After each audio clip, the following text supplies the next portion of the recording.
Novela não é uma ciência exata. Às vezes, a receita do bolo tem todos os ingredientes certos e ainda assim desanda. Pior ainda é quando todo mundo alardeava que a coisa ia funcionar. Pretensão nessas horas acaba sendo o pior defeito que um produto pode ter. Até porque a resposta do público nem sempre é aquela que os produtores contavam.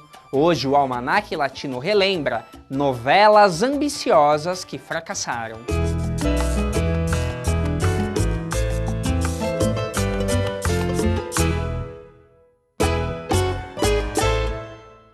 O Almanaque Latino é aquele lugar onde todo fã de novela mexicana é bem-vindo, principalmente aquele fã hardcore, que além de assistir, adora comentar suas tramas favoritas. Por isso, peço que você se inscreva no nosso canal, deixe seu like nesse vídeo e o seu comentário. Clicando no sininho, você é avisado quando um novo conteúdo está no ar. E você também pode seguir o Almanaque Latino participando das nossas redes sociais, Facebook e Instagram. Pessoal, o vídeo dessa semana vai falar sobre novelas que chegaram causando, confiantes demais no êxito que teriam. E não foi bem assim. Essas novelas, em geral, reúnem um grande elenco, um orçamento acima da média e baixos índices de audiência. São novelas ruins? Depende, mas nem sempre o excesso de confiança dos produtores resultou num sucesso de audiência. Minha produtora favorita, Carla Estrada, por exemplo, teve 2 belos fracassos no seu currículo vitorioso. No ano 2000, ela trouxe de volta às novelas Lucero, o galã do momento Jorge Salinas, que havia sido revelado num sucesso chamado Três Mulheres, cujas escritoras, Marta Carride e Cristina Garcia, também seriam parte do novo projeto de Carla Estrada. Mi Destino Eres Tu chegou com grandes expectativas de que ia ser a novela do ano, mas não foi bem assim. O elenco multiestelar, que contava com grandes figuras da TV mexicana, acabou inchando a história. Simplesmente não havia trama ou espaço para tanto ator importante no enredo. Além disso, a espinha dorsal da novela, sobre uma mulher que perde o marido na noite de núpcias e passa a ser disputada por 2 homens, não soou tão interessante aos olhos do público. Já comentei algumas vezes que eu, particularmente, curto bastante Mi Destino Eres Tu. Acho que Lucero tem uma grande atuação como a advogada Andréa Sanvicente e que a novela, inclusive, fez ajustes pontuais que elevaram a sua audiência. Mas já era tarde, já haviam dado ordem de cortar o número de capítulos e a novela é lembrada como um fracasso. O segundo grande fracasso de Carla Estrada foi a novela Paixão, uma história original da recém-falecida Maria Zaratini. Era a 3ª novela de época seguida de Carla, e isso provavelmente foi uma das razões que fez o público dar as costas para a trama. Embora a produção técnica estivesse mais apurada, parecia que tudo estava ficando igual às novelas anteriores, Amor Real e Alvorada. Além disso, essas 3 novelas foram protagonizadas por Fernando Colunga, causando mais ainda a sensação de repetição. Somem a isto a escalação de Susana Gonzalez para viver a protagonista Camila, que foi bastante criticada. Mas na minha opinião, todos esses elementos foram periféricos para justificar o fracasso de Paixão. O calcanhar de Aquiles da novela, ao meu ver, foi justamente a falta daquilo que o título prometia. A história de amor não era tão forte, e a novela ainda pecou na falta de ritmo. Rossi Ocampo é, seguramente, uma das produtoras mais ambiciosas da Televisa. Talvez até por isso, quando ela fracassa, seja algo tão extremo. Até porque, quando As Tontas Não Vão ao Céu estreou, ela colocou um selo de que essa era uma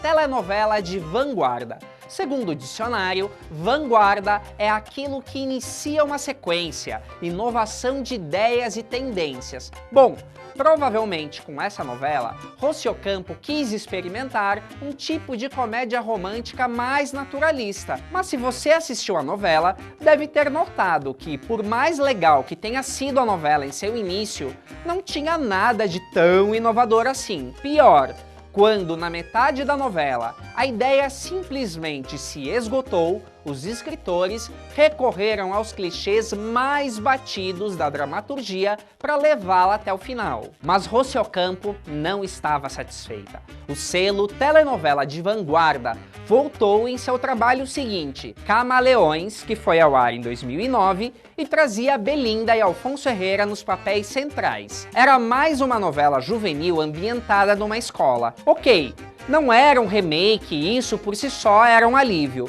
Acontece que essa novela foi um verdadeiro mix de referências. Eu vi algo de Harry Potter, com muito de Rebelde, com Missão Impossível. Como deu pra ver, teve um pouco de tudo. E apesar da novela ter começado com bons índices de audiência, os números foram ladeira abaixo. E acho que ela percebeu que o tal selo de vanguarda não estava dando muito certo. Por fim, em Antes Muerta que Litita, de 2015, Rossi Ocampo quis reviver seu grande sucesso de A Feia Mais Bela. Ela quis dizer que era uma trama completamente diferente e inovadora, e que ia falar de um tema inédito, que era o assédio moral no trabalho. Com a estética colorida de sempre e um incrível elenco, encabeçado por Maite Perroni, que defendeu muito bem a personagem, também feia e subestimada no escritório onde trabalha, a novela ficou num patamar de audiência bem decepcionante. Um orçamento caríssimo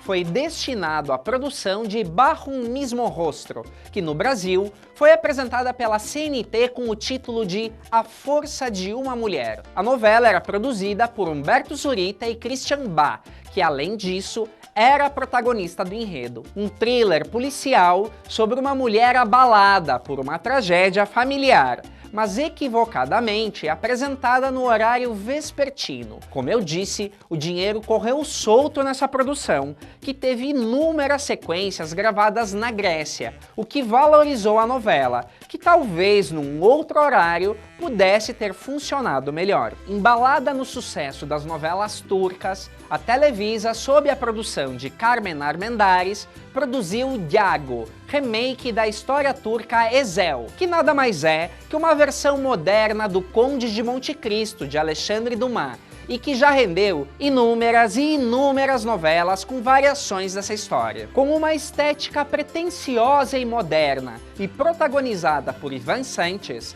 a novela foi retirada do ar, tanto nos Estados Unidos, onde estreou primeiro, quanto no México. Em ambos países, Yago foi parar na programação de canais menores do grupo Televisa. Acho que deu para entender que não deu certo, né? Mais recentemente, foi a vez de Pedro Damián amargar o gosto do fracasso. Vamos combinar, depois de Rebelde, o produtor não conseguiu emplacar outro sucesso do mesmo patamar. Mas com Like, ano passado, a coisa ficou ainda mais evidente. Ambientada numa escola e mostrando os conflitos modernos dos adolescentes, a novela tinha boas intenções de discutir temas polêmicos e controversos. Só que a pretensão era de um fenômeno.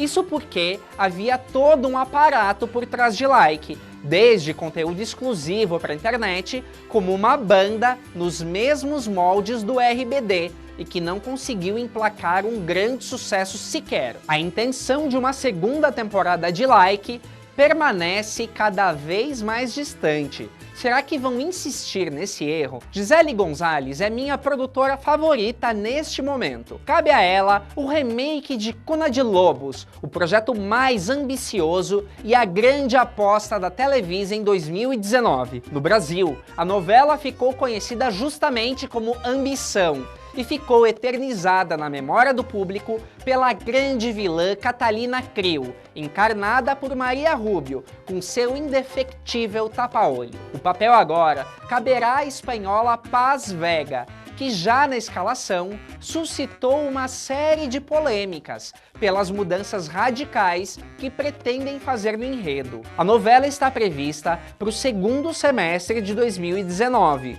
e, ao meu ver, é forte candidata a figurar num tema como o de hoje. Afinal de contas, quanto mais clássica a novela, maior o risco de uma nova versão. Bom, pessoal, o programa de hoje fica por aqui.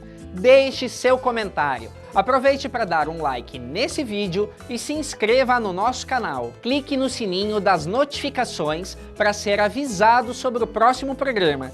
Te esperamos também no Facebook e no Instagram. Até semana que vem!